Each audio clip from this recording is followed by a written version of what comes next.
Welcome NCAA football fans to another episode of This Week in CAA Football presented by Geico. I'm Bobby Broyles along with Tim McDonald. Tim, let's just get right to the takeaways here from CAA football in week 3. Plenty to look back on after Saturday's game. I'm going to start with the statement in Stony Brook. You know, what a game by the Seawolves. 13th ranked Wildcats fall at Stony Brook, and that's the highest opponent Stony Brook's ever beaten in terms of rankings. You look at William & Mary playing tough at UVA. They ultimately lose by a touchdown. Really in that game, impressed a lot of people. Hats off to the Tribe in that game. Conference play is starting to heat up, but again, probably the biggest headline of the week is John Robertson. We don't know how serious his injury is. It looked like it's a knee injury. We don't know exactly what's going to happen with that, but either way, that's a huge loss, not only for this league, but for FCS football. How about JMU and Albany? 14-14 at the half. JMU has 6 turnovers, still finishes with 600 yards, and still wins pretty comfortably. A strange week up and down, but you have to start with the statement in Long Island. Chuck Priore and the Seawolves get it done over New Hampshire. Yep. But right now, Bob, there's no time to shine in CAA football. It starts again right this week. You got no time for rest. Indeed. Before we get to Saturday's matchups, there's actually early action into start week 4 with some Thursday night football in Philadelphia. And we're not talking about the Eagles. We're talking about Villanova Wildcats hosting crosstown rival Penn. We've said it a couple times, but Pope Francis messing up this game flow. Yeah. In all seriousness, this game is happening because of the Pope Francis visit to D.C. and to Philly in that area. But again, Villanova's going to be able to stay at home, against Penn, a team that they've dominated in the series. 14 straight wins. Last time Penn won in the series was 1911. Again, they haven't played every time since that year, but still, you understand the dominance of Villanova. Zach Bednarczyk is a kid who's coming into this game. We saw Rookie of the Week in CAA, comes in, Villanova's down 21-14 against rival Delaware. What does he do? Throws a touchdown pass, rushes for a 21-yard touchdown. Really saves the day for Villanova. Andy Talley put it great. He said, we lost John Robertson, and he understood the severity of that, but he said, Bednarczyk's a kid who can run, he can pass, but the only thing that he probably doesn't have is obviously the concept of the offense and the experience that Robertson does. This week is going to be huge. Penn's a team right now that's only played one game. They lost last week. I'm looking to Bednarczyk. He's going to be the guy moving forward, it looks like, at least right now. Yep. But guys like Gary Underwood and Kevin Gullius, the other playmakers for Villanova, you can't make Bednarczyk try to take over the game. Playmakers on offense especially are going to have to take over for Villanova if they want to win this one. And you can listen to this game on the Heritage Sports Radio Network on Sirius and XM Channel 81. Now to Saturday and the final 2 CAA football matchups against FBS opponents. We're going to start in Chapel Hill as Delaware takes on the North Carolina Tar Heels out of the ACC. You can watch this one live at 12:30 on the ACC Network and ESPN3. This is a really, really tough matchup for Delaware. Not only is it an FBS foe, but you lose in the fashion that they did at Villanova. That's a really tough, we see Jalen Randolph, the running back for Delaware. He has a leg injury. His status is uncertain this week. You look at Joe Walker last week for Delaware. He made strides, don't get me wrong. The quarterback made strides. He looked more comfortable. Delaware, too, just the mindset of them leading in that game late against Villanova. It's tough because Delaware, the last 2 games, has not managed to pass for over 100 yards.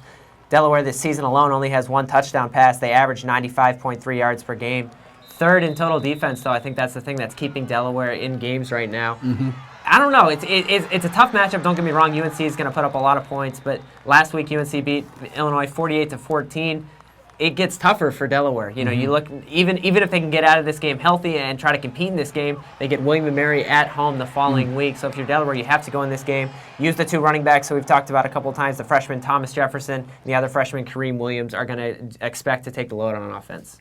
And then later at 7, James Madison heads to Dallas to take on the Mustangs of SMU out of the American Athletic Conference on ESPN3. This game will be the Duke's first away game from Harrisonburg this season. 2 things going into this game that I think are interesting. First, if this was a normal FCS matchup, I'd say, okay, you might want to worry about a road game being a little bit weary for JMU, but it's an FBS contest. The players are going to be amped up to go in this one. They're going to be excited for the chance to take down an FBS foe.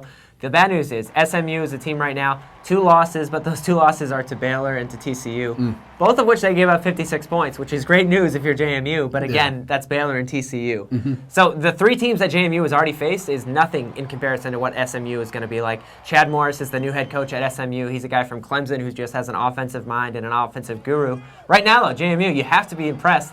Again, 100 first downs, which through 3 games that's me and you in the backyard playing football. I don't know how that happens. Video game numbers. Number 1 rushing offense, number 1 scoring offense, number 1 in total offense. You get the idea. James Madison's offense right now leads the FCS in almost every category. The offense is putting up huge numbers, 51 points per game. But again, last week a little bit of concern. You saw Vad Lee throw 5 interceptions, but he also threw for 4 touchdowns, and they also won comfortably. It's really interesting to see this game, what's going to happen. I expect a shootout nonetheless. JMU's defense hasn't been great, hasn't been bad. I think they're going to be able to keep him in this game, but the offense, it's just going to be a pony race back and forth. Again, JMU, after this contest, heads back home to host Stony Brook on October 3rd. So whatever happens versus SMU, get back on the saddle and get ready for next week. Absolutely. Should be a fun game to watch on Saturday. 3 big conference matchups this weekend as well, beginning at 3 o'clock on CA.TV and Sirius Channel 157 as Elon welcomes Towson. The Tigers coming off of 2 straight wins at home, Tim. Yeah, Towson's coming into this one. Heading to Elon, not a huge, long trip. Elon last week lost to NCA&T 14-7, gave up a touchdown late in the fourth quarter to basically seal that loss. Offensively, they struggled again. Connor Christensen did have a rushing touchdown in that game, but Elon just right now on offense is just struggling to get the yards. 77 rush yards per game, only 10 points scoring per game, so I think that's going to be a huge factor in this contest. And Towson, when you have a running back like Darius Victor, you just hand him the ball, and you just do it again until the other team can prove that they can stop him. Last week we saw Towson struggle versus Holy Cross in the first half, down at halftime in that one. Then that's what they did. They gave the ball to Darius Victor. What does he do? Career high, 202 yards rushing, 3 touchdowns scoring. I think Connor Frazier is finally realizing, the quarterback is finally realizing, kind of like what Peter Athens did a couple years back, is finally realizing he doesn't have to beat teams with his arm. When you have a guy like Darius Victor, play action and other things like that are going to work out. Over 200 yards per game right now for Towson rushing. This is going to be interesting because I expect Towson to stick to the ground game. Elon does have 13 sacks through the first 3 games. I think that could be a little bit of a factor, but ultimately I think the ground game for Towson just takes over. At 3:30 on the American Sports Network and CA.TV, Rhode Island travels north to take on Maine. This will be Maine's first FCS game of the season after 2 tough FBS matchups. Very strange because it's what is it, week 4? Yeah. And right now Maine's coming home for the first time, and they're also playing an FCS foe for the first time. Statistically, you can't really look at Maine's stats and say what they're doing wrong or what they need to change. It's been really tough. Rhode right now enters the game 11th in scoring in CA football, 5.7 points per game. Maine is 12th, 5.0 points per game. It's too hard to judge what's going to happen. Offensively, Maine has obviously struggled, but they've played 2 FBS teams. Yeah. Rhode, on the other hand, you lose to Harvard last week in a game. 41-10 is the final score, but at half it was 21-10. Paul Miraz is finding a new favorite wide receiver in Denny. They had a 62-yard touchdown. Harold Cooper rushed for over 90 yards, so that was a positive to see. 21-10 at halftime against Harvard is good for Rhode moving forward. Again, I'm going to give the advantage to Maine just because they're playing at home. Maine this year has not thrown for a touchdown pass. They've only scored 10 total points. I expect that to change this week. Something has to give in this game offensively, especially if you're playing Maine at home. Then at 7:30 on Comcast Sportsnet and CA.TV, Stony Brook coming off that huge win that you talked about, Tim, over New Hampshire, takes on William and Mary, who we already noted played so well at Virginia last Saturday. Game of the week? Yeah, give me some time right now because we can break this one down in a lot of ways. This is going to be a good one. I think this is the game of the week in FCS football. Both of these teams should be ranked in the top 15 in my mind right now. Number 2 and number 3 in scoring offense in CA football. And both coaches talked about it, really mirror images of each other. Stony Brook defense, we know how good they are. We know what stats they have. Number 1 in scoring D, 7.5 points per game. Only 2 touchdowns have been scored on them all year. But then I look at William & Mary, and you see a guy in Devontae Dedman who's a rising star in this league. Yep. The first game of the season last week at UVA, all he did was have 2 receiving touchdowns. Also was a huge factor in the return game. I'm going to look at field position in this one. I think I'm going to head down to Williamsburg and watch this one because it's too good to pass up, Bob. Field position is going to be absolutely key. Stony Brook killed UNH last week with huge returns. William & Mary's special teams last week also proved to be another turning point in that game. Got them back in the game. Houston Carson got a blocked punt that turned into a safety. William & Mary's kickoff return coverage, I think that's going to be key to watch. But Steve Cluley, too, you look at him last week, he was poised, he was collected, he was making passes all over the field. And Abdul Sabor, what else can you say? Yeah. Set a school record with a 7th straight 100-yard rushing game dating back to last season. I don't know. If you're a CA football fan and you have nothing to do at 7:30 on a Saturday night, which is like me, not a lot going on, exactly. You got to be watching this game. Victor Ochi last week, 11 tackles, 3.5 for loss. It's going to be fun to watch him try to attack that William & Mary offensive line. Whoever wins this game moving forward, it's absolutely huge. Stony Brook has to travel to JMU next week. William & Mary has a chance, again, to move forward as well. Two contests versus FCS non-conference opponents wrap up Week 4, beginning with Albany hosting Duquesne at 3 on the Time Warner Cable Sports Channel in New York. Interesting matchup here, Tim, as Danes coach Greg Cattuso used to coach Duquesne. Indeed, he did. 97 wins over 12 seasons, so a lot of love lost there. It's going to be interesting because you spend so much time in your life living at a place, too. Not only coaching, but he spent a lot of time there. Again, it's at Albany, so you give a little bit of advantage to the Danes. 14-14 at half versus JMU. For the second straight game, Albany forced 6 turnovers, which is great news for their defense. We saw redshirt freshman running back Elliot Krosky for the second straight game rush for over 100 yards. But again, DJ Crook, the quarterback for Albany, the second straight game where it looked at times where Albany's leaving points on the board. They're fine when they get in the red zone. They're 9 of 9 when they get inside the red zone this season.